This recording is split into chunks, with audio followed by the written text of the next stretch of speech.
Assalamu alaikum wa rahmatullahi wa barakatuh. Alhamdulillah, Alhamdulillah Rabbil Alameen.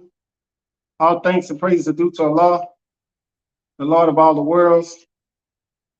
I'd like to greet you, brothers, in the greetings of peace that has been handed down to all believers. Assalamu alaikum wa rahmatullahi wa barakatuh.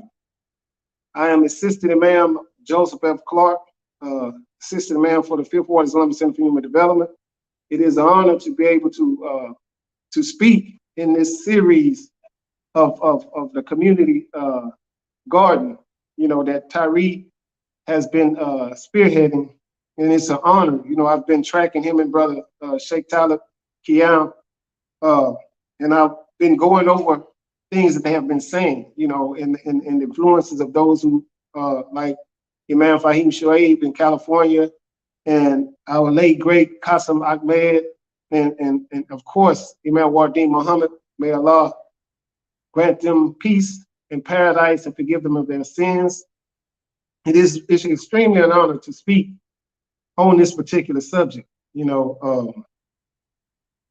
After listening to him, I was listening to Imam Tariq Alameen this morning, just going over trying to get a idea on which way I should go with this, because there's so much to deal with this particular subject, but one thing I do understand is that if it's not individually sought, there will always be problems. There will always be conflict. There will always be differences of opinion.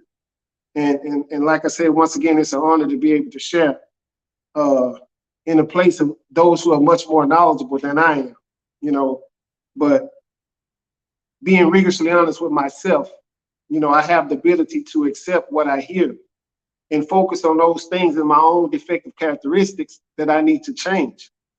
The Quran speaks about tazkiyah, and tazkiyah is an Arabic Islamic term alluding to the sanctification or purification of the self. A lot of what has been discussed and what I've been experiencing or what I've been hearing requires self-analysis, requires acceptance, which requires honesty, hope, faith, and courage, integrity, things that I don't really know nothing about. And it's not that I don't know nothing about it, but when I come to this religion, I didn't know anything about that. I didn't know how to give expecting nothing in return. Anytime I do something, I'm always looking for something in return. But since I've been practicing this deen for the last 14 years properly, I accepted this religion back in 1995. But for the past 14 years, I've been practicing it properly to the best of my ability as I deal with the defects of my past, the temptations of my past, the resentments, the frustrations, the fears, the embarrassment, the shame, things that people really don't do on a daily basis. I don't know too many people that get up and try to design some sort of strategy to go against themselves. Because once you find out, when we open it in the Qutbahs, we say we seek refuge to Allah from the evil within our own selves and for the consequences of our evil deeds. And hearing that, you can sort of become complacent and just say, well, that's just an opening. But that's a very serious statement. And a lot of people think that there's no evil within them, and we have to accept that fact about us, that everybody has a struggle. Talib Kiam was speaking about that in one, I think that was back in February, about the struggle. You're going to struggle doing what's right, or you're going to struggle doing what's wrong. You're going to struggle to maintain a relationship, a job, whatever. There's a struggle in everything that we decide to do, and there's a process. And if we could just learn to trust the process, then it will make things much more better and keep us more accepted and keep our expectations low in dealing with people, places, and things. Because a lot of the times we want to blame. We want to blame people, places, and things for our conditions, our situations. I recall, having the ability to go back to the beginning. Imam Wardim Muhammad in his book, As a Light Shining from the East, he quoted, he says, "Dear beloved people, some problems cannot be corrected by simply ignoring them or simply burying them. The great doctors of the nature of the human mind say that these problems can be suppressed and forgotten or put completely out of the conscious mind, but they will reach their toll, though the subconscious, no, they will reap their soul through the subconscious and destroy the human being unless we have the kinds of influences and environment that recognize these suppressed dangerous influences. In this particular series about, our minds and the community garden, and Imam Talib spoke about the different sorts of vegetables and fruits within the garden, and how if it was just one fruit or one vegetable, it would be called that. Like he said, his grandparents taught him that they would call cabbage patches or potato patches. But then when we're dealing with community gardens, then there are many different styles of culture, background, ethnic, race, and we have to maintain a certain attitude and understanding and compassion, as we struggle to go against how we feel or what we think. These are one of the biggest, I would say, and this is just my opinion, these are one of the biggest problems that we have in our community today. Everyone wants to stand in the comfort zone, but in order to maintain a garden, you have to tend to it every day. I also am into doing landscaping and cutting yards and flower beds and things like that. And once I do that yard for that week, it looks good once I leave. By the time I make it back in a couple of weeks, everything is grown back. You have more weeds in the flower bed. The edges have overgrown with grass and things like that. And they have to be redone, So this is sort of a symbolism toward the individual himself. Once we get over one task, we should prepare for the next task, because we're in a development stage where it's inevitable that we would change. And we will constantly be going through life, experiencing different situations and circumstances, trying or struggling to maintain understanding, open-mindedness, and a willingness to accept the situation that it is, because we know that Allah controls the qadr of everything, whether it's good or bad. And in His perfect will and plan is designed for our development, our human development. And at the New Africa Masjid, for human development, as well as our development center in Fifth Ward, we understand that, and we have programs amongst brothers who have been to the university, who may have suffered from trauma, who may have suffered from abuse, or things like that, who are honest enough with themselves to deal with those past issues, to be more healthy in our approach to those who we come into contact with. Because if we try to as a matter of fact, let me read more what the Imam says. The Imam said, there's nothing, okay, so he says, taking the evils out of physical view is not going to solve the problem. The American people have a mind sickness, and the only way we're going to cure it is to take up the method of the psychologist. And that method is to study rationally and scientifically the condition in the human being's mental or psychological makeup, and don't leave any stones unturned. That's the only way. And what that expresses to me is the fact that I got to go back and find out why I'm mad in the first place. In order for me to control my anger and manage my anger, I have to know exactly what it is that I'm mad at, because people are not just mad. People are frustrated and angry or full of resentment of something that has happened in their past. And through the resentment, we sin. So we see things, or people remind us of things that happened to us, and we react as if it was happening when it happened the first time. And if we're unaware of that, Shaitan is going to have his way with us. I was listening to Imam Tariq speaking about Fahim Shuaib. I think the Imam spoke about, this is Tariq said that if we want to be effective, we have to know ourselves. And Imam Fahim Shuaib told him, Shaitan, he said those things that we do not know about ourselves, that's what Shaitan used to keep us off the Sirat al-Mustaqim. So if Yusef want to be effective, Yusef have to understand.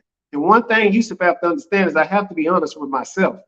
I could be honest about myself all day long, but when I'm honest with myself, I go through the necessary steps to do whatever it takes to change what has happened to me in the past and give that to Allah subhanahu wa ta'ala, asking for emotional stability and understanding with the ability to be compassionate in situations that may remind me of what happened in the past, which makes it more healthier for me and the people that I'm in a relationship with. And a lot of times these things flow over to our relationship or our marriages and causes things to where we divorce or we split up, and we don't work at it. I know in the church, and when they get married, they say through sickness and through health. Mental illness is a sickness.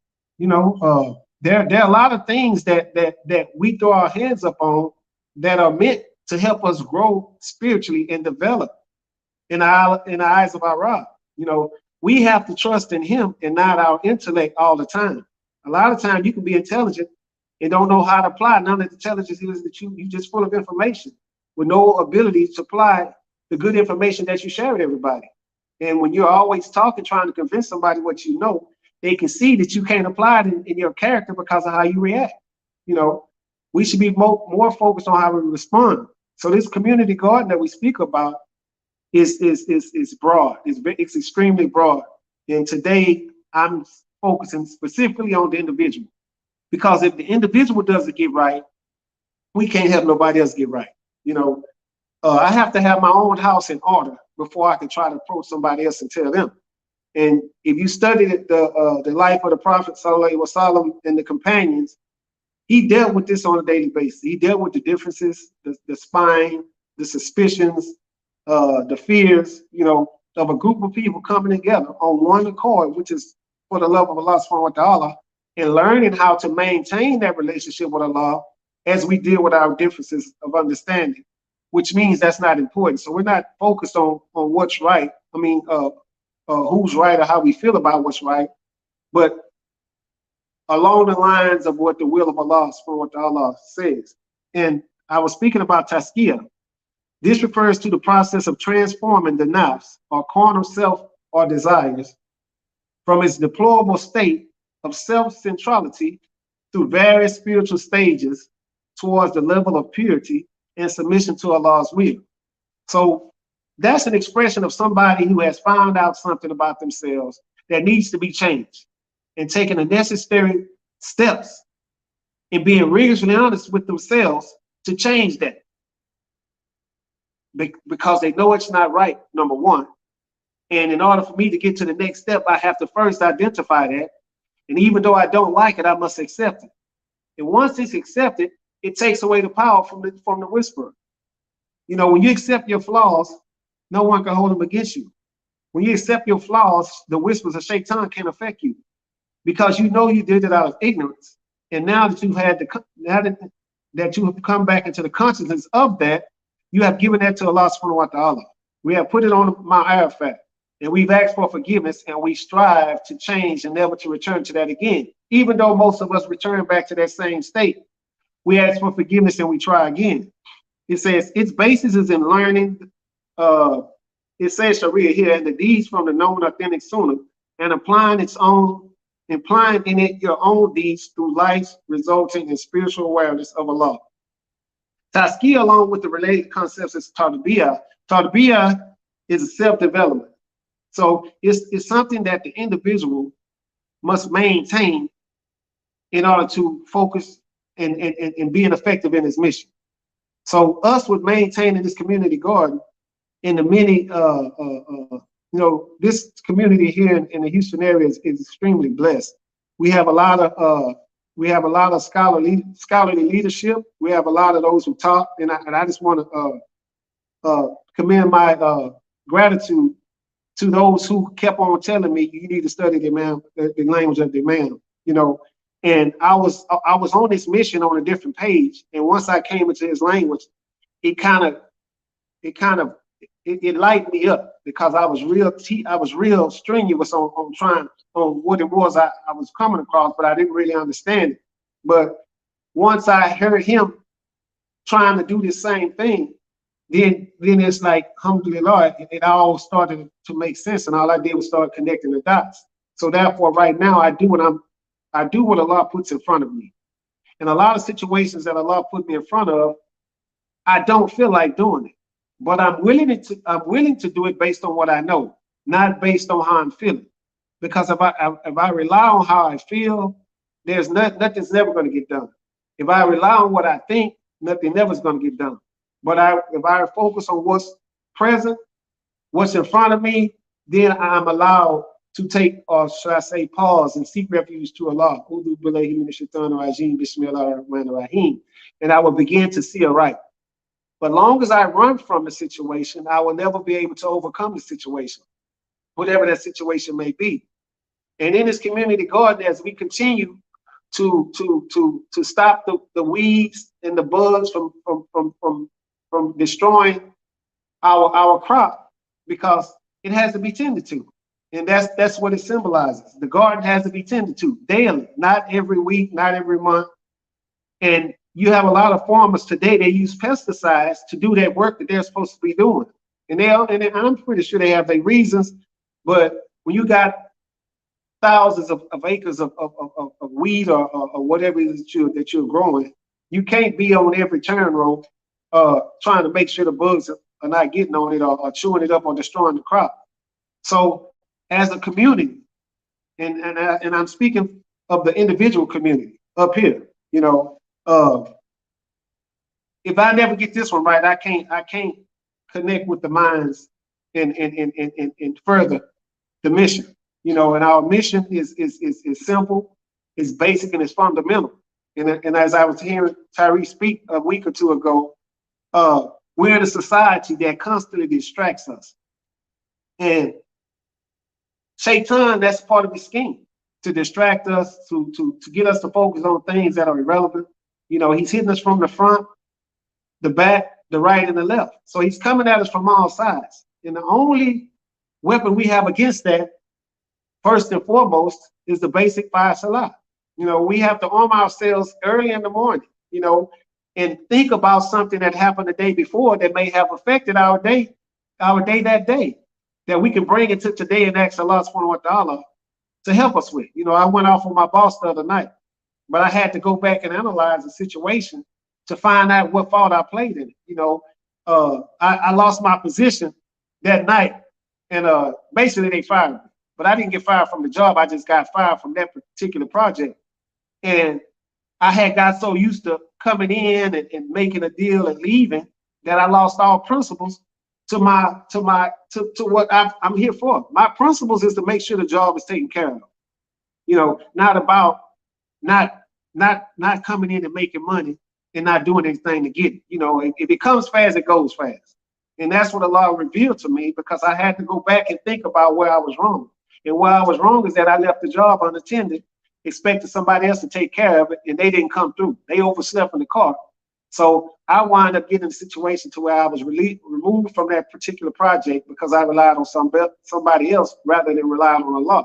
And if I was more grateful of having a job to be able to pay my bills and to pay for my whatever it is that I'm entitled to, then you know, so that's how what I had to do was look at the facts, not about what was going on and who let me down, but I had to look at the fact that where are you supposed to be at work?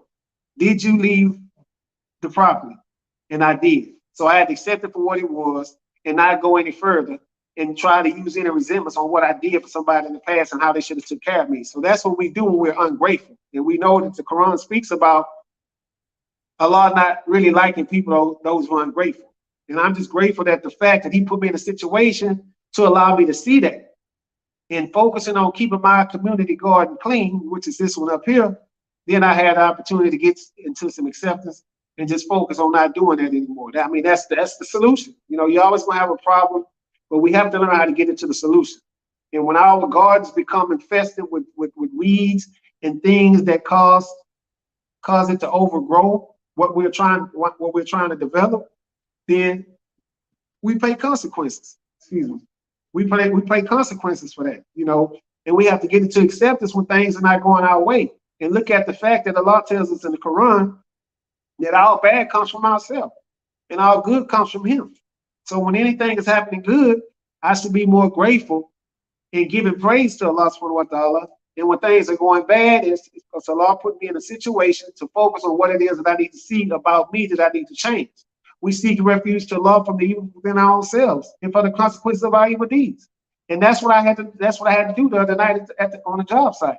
You know what I mean? I had to look at the fact of the part I played in it and get into some acceptance and move forward.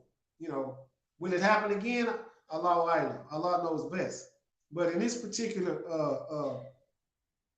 subject or this particular series, I understand that this can go on for the rest of our lives. You know, the community garden is in the faith that we must have, you know, in maintaining this community garden is extremely is powerful. And the best way to do it is one day at a time. You know, you never know what to expect, but as we develop spiritually, our trials become more intense, they become more trying, and they become more overwhelming, depending on us and how we react or respond to the situation or circumstances at hand. You know, in the book of Thoughts for Searchers, you know, the Imam has many inserts, and he has one says how to live in a community. So how do we live in our own minds? We live in our own minds by getting proper sleep, eating properly, being in a proper relationship, and not being angry at nobody. Any one of those can set me off and send me against the grain and make me become extremely ungrateful and blame people, places, and things for my situation at hand, as opposed to accepting it as it is, because absolutely nothing happened in Allah's word by mistake. And the Imam says, in the tradition, we are not looking to support leaders who have strong moral principles and strong faith in the excellent created nature. He says, we hope that our youth will turn away from leaders who fish in the waters of our weaknesses. We hope that from our future generations, we will have principles and be true to the noble purpose and serve our best interests and noble aspirations. This is our hope. So in other words, we got to go to work every day. Individually, we have to go to work. And if we all can get that same drive individually, or that imperious urge to be upright ourselves first. You know, Imam spoke about Hanif. The Hanif nature means to lean to one side, lean to the right side. But I had the Hanif nature when I was out there selling drugs. You know, you had those that were out there selling bad drugs and doing things, and I hate to use that negative example, but that's where I come from. And while we were out there in that negative lifestyle, I would lean to the right. I had the Hanif nature because I would try to have the best or the most excellent product, and I would have tried to be more proper in my service. But I wasn't no different than the guy that was out there scamming and robbing and stealing. You know, I was stealing the lives of people, destroying families, you know, taking away from children, you know, and I feel real bad about living that past lifestyle, but I recover loudly to keep people. I recover loudly for those who are dying silently.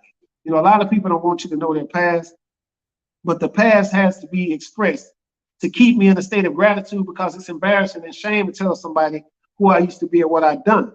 And it's an expression of humility, because I accepted that about myself, and I know the importance of keeping my community clean. And this particular community has to be clean first in order for me to help to keep the proper community clean. And now our mission is just from one stage to the next. Now our goal is to go out and inform or mentor and lead brothers that were once like I was, that was like I once was, and let them know that, hey, you can overcome just like I can. He says, when our hearts bother us and our intelligence regards what is in our best interest, we will see change for the better, responsible communities, serving our needs and contributing to the beauty and strength of America. We accept the plural nature of our society, and we welcome the challenge to be more responsible, more productive, and less dependent on help from the government and from other groups in this plural society of America. So what that tells me is it takes the hood to save the hood. You know, ain't nobody gonna listen to no brother coming up on no corner with a thobe on, with a beard down to his chest, you know, speaking or quoting hadith. You know, we have to go. Prophet Muhammad sallallahu alaihi wasallam said, "I'm commanded to go to those who I carry my message on their level." So we have to approach people on their level and meet them on their level and get an understanding on their level before we can try to give them something that we think they need. When first of all, we have to establish that relationship. You know, Prophet Muhammad sallallahu alaihi wasallam said first, that we should feed the people and then establish relationships with them. And on a more another note, Prophet Esau alayhi salam says, man should not live by bread and water alone. So we're not always talking about physical food. We're talking about spiritual food. We're talking about ear. We're talking about understanding. We're talking about support. You know, we have to express ourselves, being the best example set for mankind. We have to express ourselves in a way to attract people to what it is that we have to offer. The same way that our beloved Prophet Sallallahu Alaihi Wasallam had, the same way that Imam Wardi Muhammad had when he made his transition from the nation into the proper teachings of Islam. You know, he had a character and a humility and a desire to work with whoever it was for the common cause and the common goal of pleasing God and giving glory and praise to him. You know, and just like our prophets of old, they only spoke on things that were inspired to them by Allah. They never did get their personal opinions on anything. They never did try to dictate anything.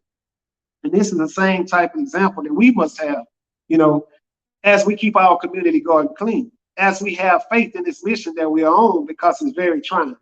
You know, of all the crime and things that are going on, we can't sit up isolated talking about what's going on the streets if we don't have a desire to hit the streets.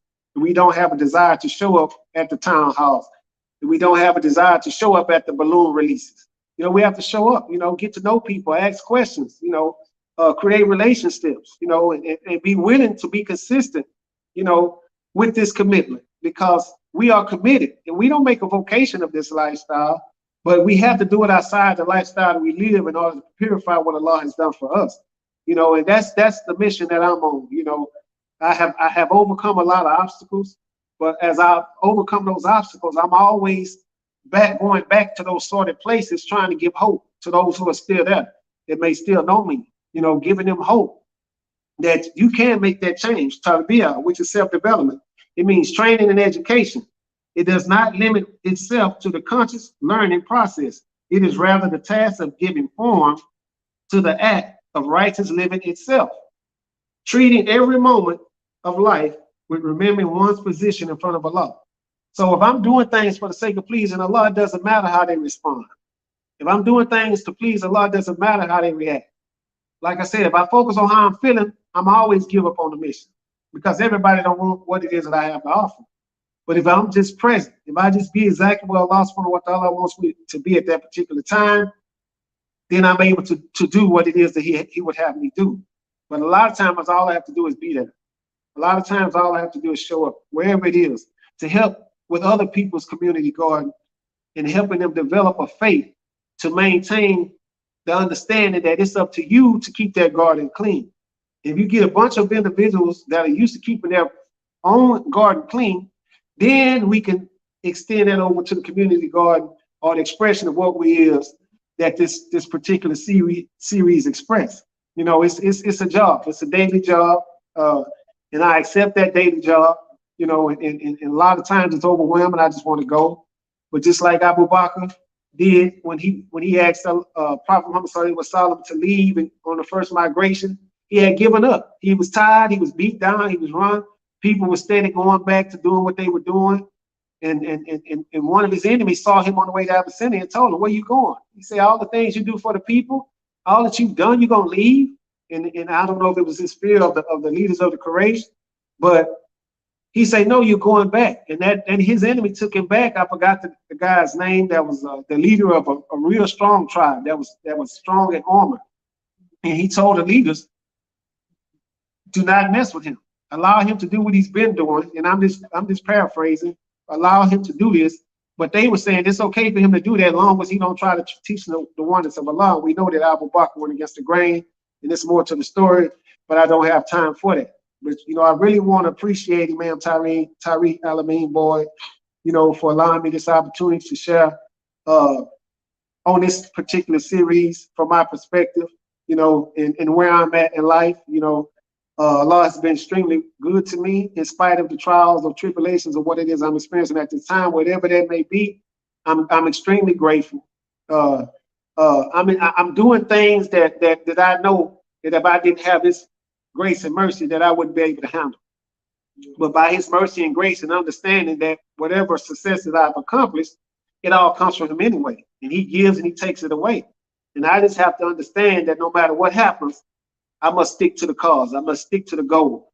And human development is something that we strive on in our community, and we must maintain this mission no matter what. We have no excuses. We have to continue to run. We have to continue to clean our gardens. We have to continue to maintain a healthy understanding, lifestyle, and attitude mainly. We have to maintain an attitude of attractiveness, and it allows us to continue to get along with other people of other faiths, of other races and ethnic backgrounds. And we can do this as a whole. As part of the examples that Imam Wardi Muhammad done with the folklore and all those people, the Catholics and things like that. It wasn't about the symbols, it was about the mission. So I would like to close as I came in the greetings of peace. Assalamu alaikum rahmatullahi wa barakatuh. Udu billahi minash shaitanir rajim. Bismillahir rahmanir rahim. Wal asr. Inna al insana lafi khusr. Illa alladhina amanu wa amilu salihati wa tawassaw bil haqqi wa tawassaw bis sabr. Ameen. Thank you, brothers and sisters, and see you soon, inshallah. Alhamdulillah.